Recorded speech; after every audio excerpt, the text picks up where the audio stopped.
Hey YouTube family, this is Nick here with LMD Studios, and today we're going to be going over the Huion Kamvas 13. And we're going to determine whether it's trash or pass.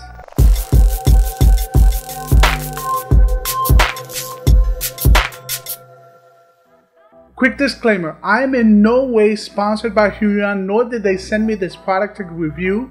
This is my honest opinion and I just wanted to share that with you guys. And with that being said, let's move on to the rest of the show. Alright, so let's start off with the packaging. And as for my first impression, it screams quality. Beautiful package, simple yet elegant. And inside the box we are greeted with the tablet itself, the pen and its holder, an artist glove, a stand, and last but not least, cables to connect the tablet to your computer.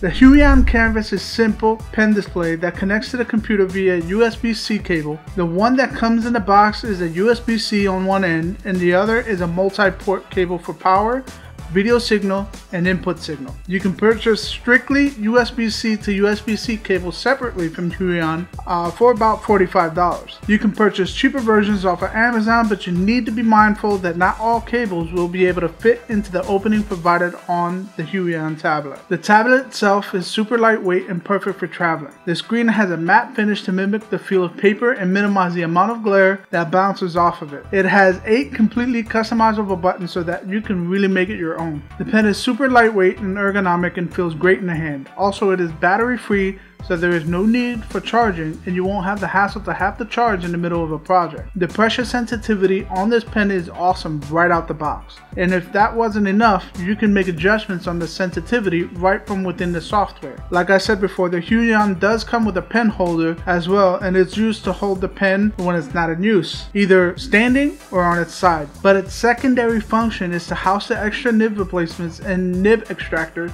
so that at any point you were to wear down the nib, you have plenty left over to get back up and running again.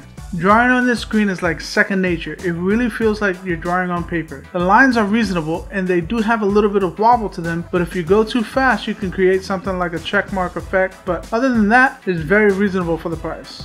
Overall, the Huion Kamvas 13 is a great device and in my opinion fairly priced, coming in at about $260 with the stand included. I would recommend this to anyone who's just getting into digital art industry and wants something a little more than a pen tablet. The only gripe that I had with this tablet is that I had connection issues where the tablet would consistently disconnect from the computer. I did however find a workaround. After setting up my calibration and pen pressure, I just ended the task via Task Manager and voila, it starts to work perfectly. I do have a PC, so I'm not sure if this actually happens on a Mac as well. So there you guys have it, the Huion Kamvas 13. For me, it's a pass. What do you guys think? Was it trash or pass? Leave a comment down below and let me know. If you like this video and you want to see more like it, go ahead and hit that like button. Don't forget to subscribe. Also, if you want to get a tablet just like this one, go ahead and click the link in the description. Well, I hope you had fun. I hope you learned something, and until next time, I'll see you guys later.